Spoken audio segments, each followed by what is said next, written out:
चलो बच्चों, कैसे हैं आप लोग?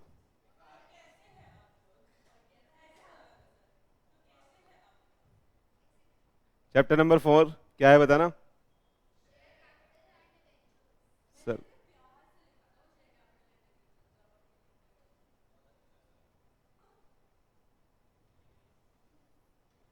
सही है। अच्छा, इससे पहले हमने सीरीज में देखे तो चैप्टर नंबर 1, 2, 3 खत्म कर दिया है। एक 8 भी खत्म कर दिया है। लेकिन ये 3 के बाद अब हम कौन सा ले रहे हैं? 4। इसमें कहां से कहां तक के सेक्शन थे बताना।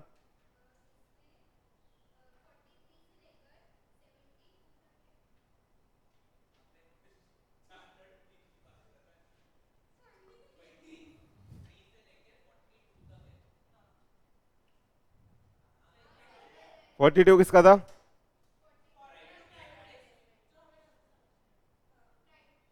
आ जाएगा, चलेगा।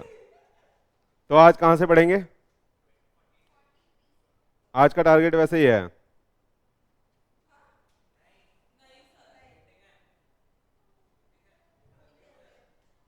सही है, बढ़िया है। चलो, पहला टॉपिक उठा रहे हैं। चले, चालो सर।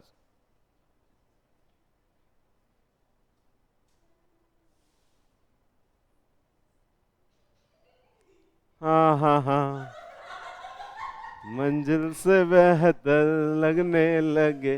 बस बस बस। 43 क्या बोलता है बताओ।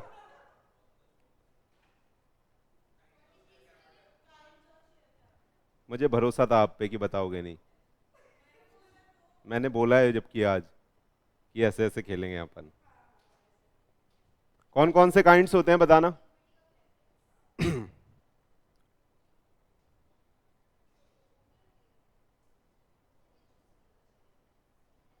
कौन कौन से?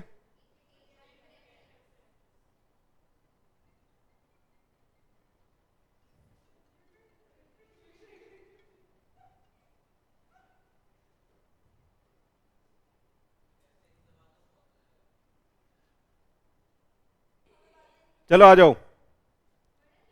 हाँ, इक्विटी और प्रेफरेंस, फर्क बता दो। अरे फर्क बता दो।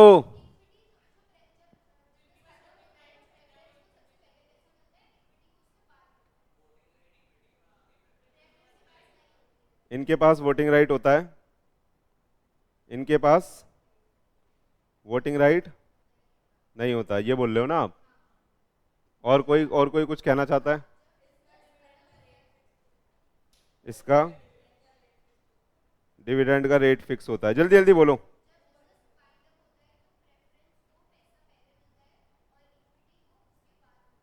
जब बिजनेस वाइंड अप होता है तो इन्हें प्रेफरेंस पहले दी जाती है। और देख के नहीं बोलना।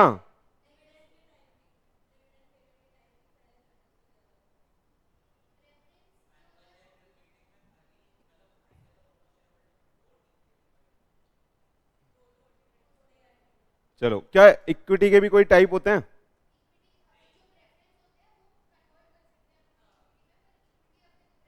क्या इक्विटी का कोई टाइप होता है? होता है। चलो आ जाओ। पहला सुन लो आप। पहला वोटिंग राइट, इसको भी होता है लेकिन इसको कुछ रिस्ट्रिक्टेड वोटिंग राइट होते हैं, यानी एक लिमिट तक। एक लिमिट तक अभी पढ़ेंगे। एक लिमिट तक। तो ये तो गलत था कि वोटिंग राइट नहीं होता इनको। ठीक है। प्रेफरेंस दी जाती है इनको डिविडेंड के लिए, ये बढ़िया था। और प्रेफरेंस दी जाती है वाइंडिंग अप के टाइम पे, जो इन्हें कैपिटल मिलेगी। जो इन्हें कैपिटल मिलेगी तो इन्हें पहले प्रेफरेंस दी जाती है। डन। इक्विटी के केस में क्या होता है? ये हर रिजोल्यूशन में यानी हर केस में वोटिंग कर सकते हैं। इन पे वोटिंग की कोई रिस्ट्रिक्शन नहीं होती है ना, ये होता है। चलो अब भाई, इक्विटी के भी टाइप होते हैं, बचपन में नहीं होते थे लेकिन अब होते हैं। ठीक। एक तो होता है नॉर्मल इक्विटी वाला, एक होता है डीवीआर। क्या होता है? क्या होता है? Equity share with DVR, differential voting right. चलो, आपको ना दिखा देता हूं, देखो।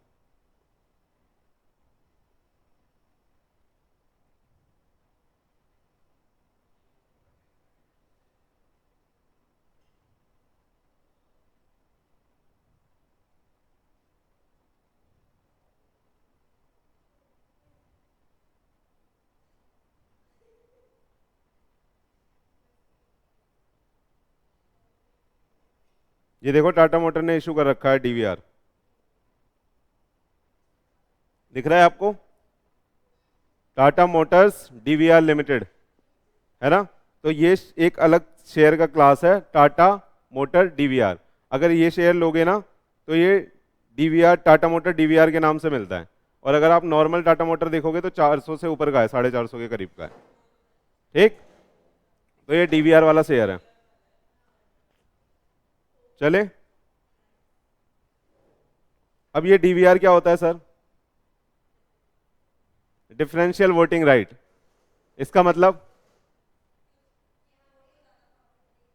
देखो लड़के तो सारे सेम ही होते हैं, लेकिन मेरा वाला थोड़ा अलग है, ये सबको लगता है ना? तो है तो ये भी इक्विटी शेयर, लेकिन ये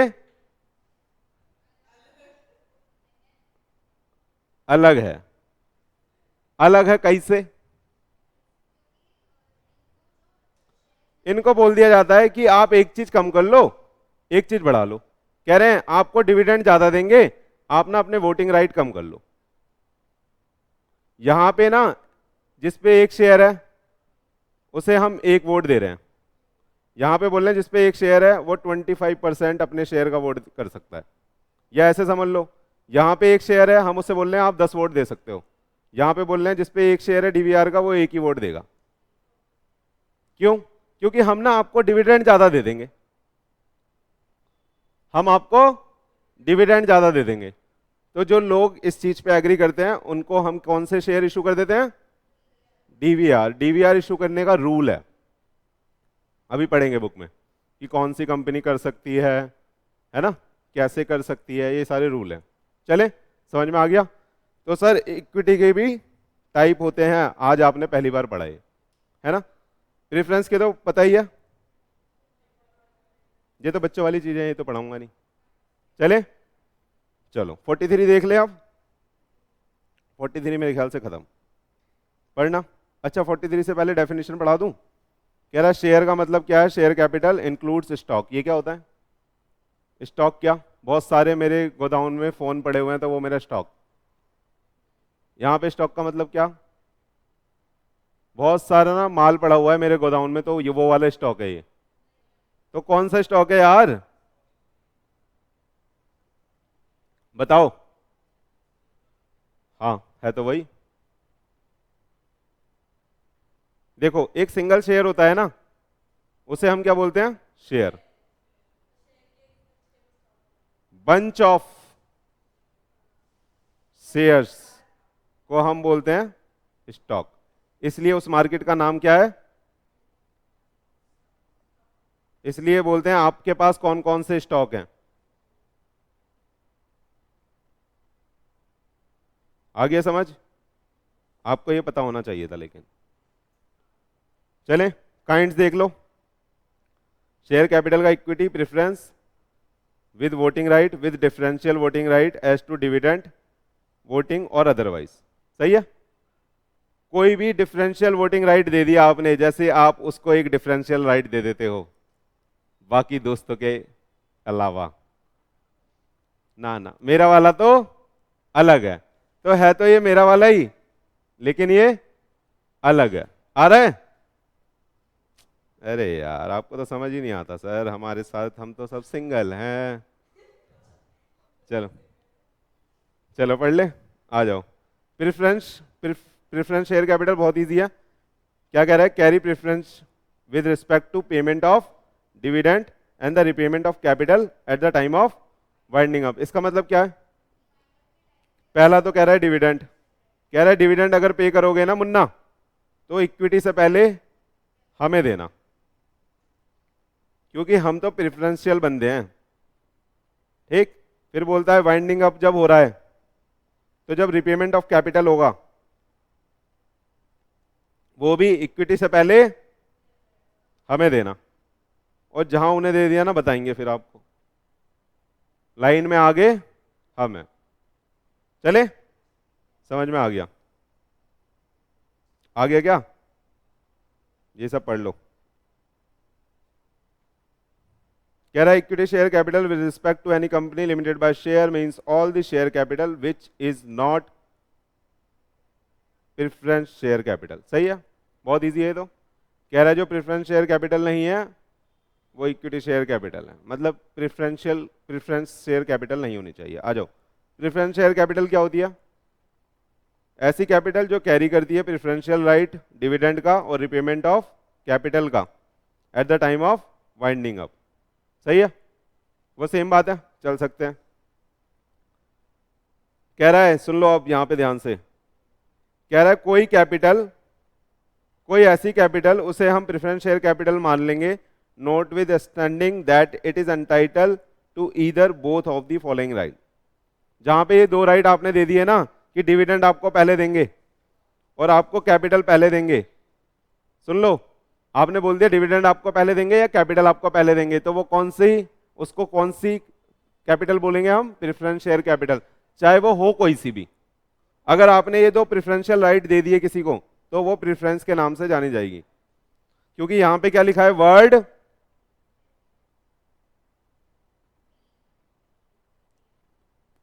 क्लियर है? पढ़ लो, क्लियर है क्या? हाँ, कह रहा है कि भैया जो डिफरेंशियल, डीवीआर लिख दूं समझ जाओगे, जो डीवीआर है ना भाई, उनको इशू करने की कुछ कंडीशंस हैं। मतलब ऐसे ही मुंह उठा के आप डीवीआर इशू नहीं कर सकते, उसकी कंडीशन है। कंडीशन कहां पे लिखी है भाइयों? Rule 4 of companies share capital and debentures rule. सही है, ये तो पता है आपको, जो चैप्टर का नाम वही रूल का नाम। उसमें लिखा है कि ये कंडीशन फॉलो होनी चाहिए। आइए कंडीशन क्या क्या है? ये कंडीशन फॉलो होनी चाहिए। सबसे पहले एओए से ऑथराइजेशन चाहिए। क्या चाहिए? तो एओए में लिखा होना चाहिए ए आई आ, ये वो वाला नहीं है ना, ए ओ ए आ ओ आ। सर ये क्या बन गया? ये तो सर आप गोलमाल वाले लग रहे हो सर, ये तो तुषार कपूर की आवाज में था। चले, दूसरा ऑर्डिनरी रेजोल्यूशन पास करना पड़ेगा। क्या पास करना पड़ेगा? Ordinary resolution. और अगर आप लिस्टेड कंपनी हो तो ये जो ओआर होगा ये पोस्टल बैलेट के थ्रू होगा। बताया था मैंने पोस्टल बैलेट क्या होता है। सही है। तीसरी कंडीशन बोलता है, तीसरी कंडीशन बोलता है कि जो डीवीआर के शेयर्स वाले होंगे ना, डीवीआर वाले लोग, वो ज्यादा नहीं होने चाहिए, मतलब 75% से, यानी 74% जितना हो सकता है। 74 है,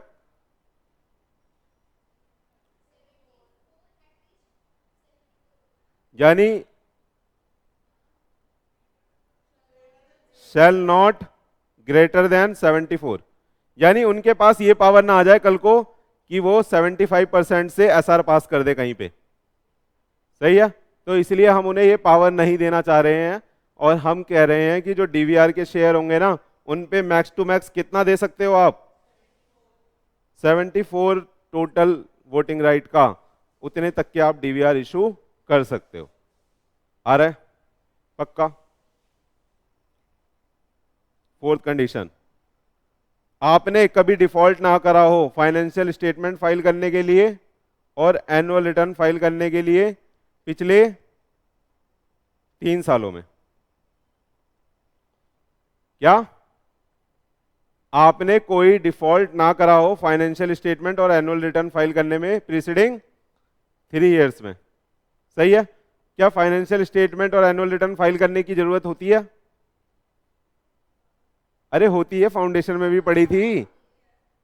MGT 7 AOC 4 फाइल करना होता है, पढ़ा था, डेज भी थे वहां, 30 दिन 60 दिन। चलो और क्या, और कह रहा है आपने, आपका कोई सबसिस्टिंग डिफॉल्ट नहीं होना चाहिए। मतलब सबसिस्टिंग डिफॉल्ट मतलब कंटिन्यूइंग डिफॉल्ट।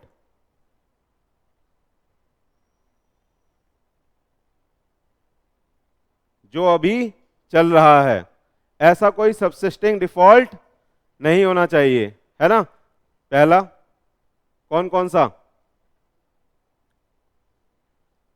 किस किस चीज का डिफॉल्ट नहीं होना चाहिए? डी, डी, डी और पी। क्या है सर ये? डिविडेंड के रिडम्पशन में, डिविडेंड के रिडम्पशन में कोई डिफॉल्ट नहीं होना चाहिए, डिपॉजिट के रिपेमेंट में, और एक और डी है, और डिविडेंड की रिपेमेंट में, डिविडेंड की रिपेमेंट में और प्रेफरेंस शेयर के रिडम्पशन में। सही है। तो 3D, जो ये तीनों डी हैं, 1 2 3 और एक पी, इन चारों का कोई भी सबसिस्टिंग डिफॉल्ट नहीं होना चाहिए। क्या क्या बताना एक बार? डिविडेंड की पेमेंट और redemption of debenture, repayment of deposit और रिडम्पशन ऑफ प्रेफरेंस शेयर, इन चारों का कोई भी सबसिस्टिंग डिफॉल्ट, यानी जो डिफॉल्ट अभी चल रहा है, ऐसा कोई सबसिस्टिंग डिफॉल्ट नहीं होना चाहिए। सही है। सिक्स्थ बताइए।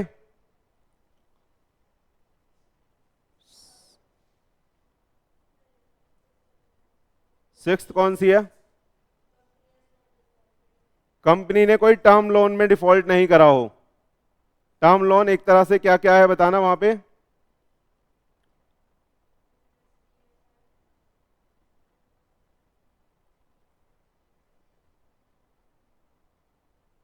बोलो, 4 पॉइंट है वहां पे भी। रिपेमेंट ऑफ प्रेफरेंस शेयर का डिविडेंड, है ना, रिपेमेंट ऑफ प्रेफरेंस शेयर का डिविडेंड, और रिपेमेंट ऑफ टर्म लोन। ये लोन वाला पॉइंट है, इसलिए इसको मैंने टर्म लोन यहां बड़ा बड़ा लिखा है। रिपेमेंट ऑफ टर्म लोन किस किस से? बैंक से, PFI से, स्टेट FI से, ठीक है, और कोई भी स्टेचुरी ड्यू का डिफॉल्ट नहीं होना चाहिए। स्टेचुरी ड्यू जैसे हो गया कि जैसे बोनस पे नहीं कर रहे आप एम्प्लॉय को, आप ग्रेचुटी पे नहीं कर रहे एम्प्लॉय को, आप PF पे नहीं कर रहे एम्प्लॉय को, ऐसा कोई डिफॉल्ट नहीं होना चाहिए। और एक लास्ट,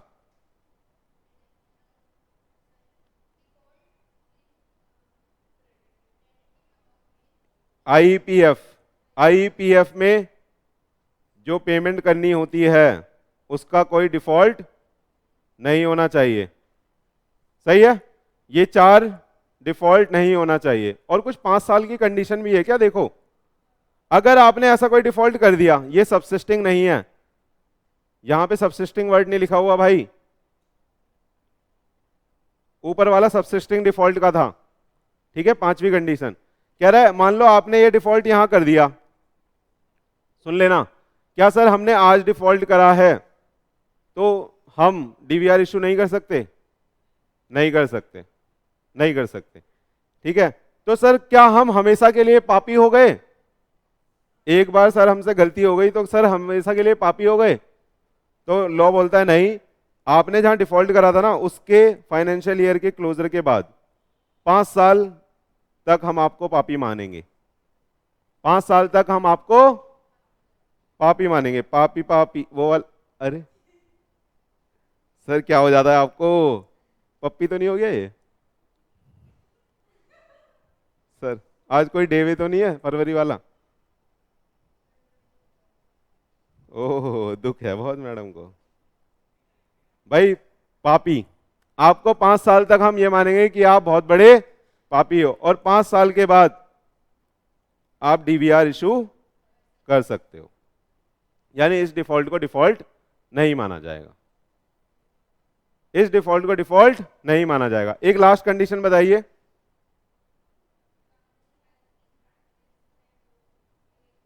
हो सर, कोई पेनल्टी ना लगी हो कंपनी के ऊपर, किस किस से?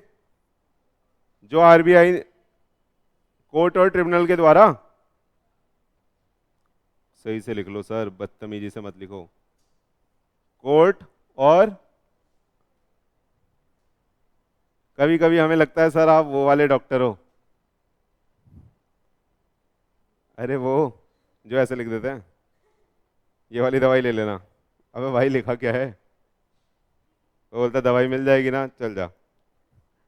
चलो, आपने कोई पेनल्टी, आपके ऊपर कोई पेनल्टी ट्रिब्यूनल या कोर्ट के द्वारा ना लगाई गई हो, किसके डिफॉल्ट से रिलेटेड? आरबीआई के, सेबी के, है ना, सेक्रा के, और फेमा। फेमा क्या होता है सर? ये तीन वर्ड तो पता थे आपको, ये भी पता है, ये भी पता है, ये भी पता है। ये फॉरेन एक्सचेंज मैनेजमेंट एक्ट, ये फाइनल में पढ़ोगे मजे से। इन सब का कोई डिफॉल्ट ना हुआ हो, कब? मतलब कोई पेनल्टी ना लगी हो पिछले 3 इयर्स में।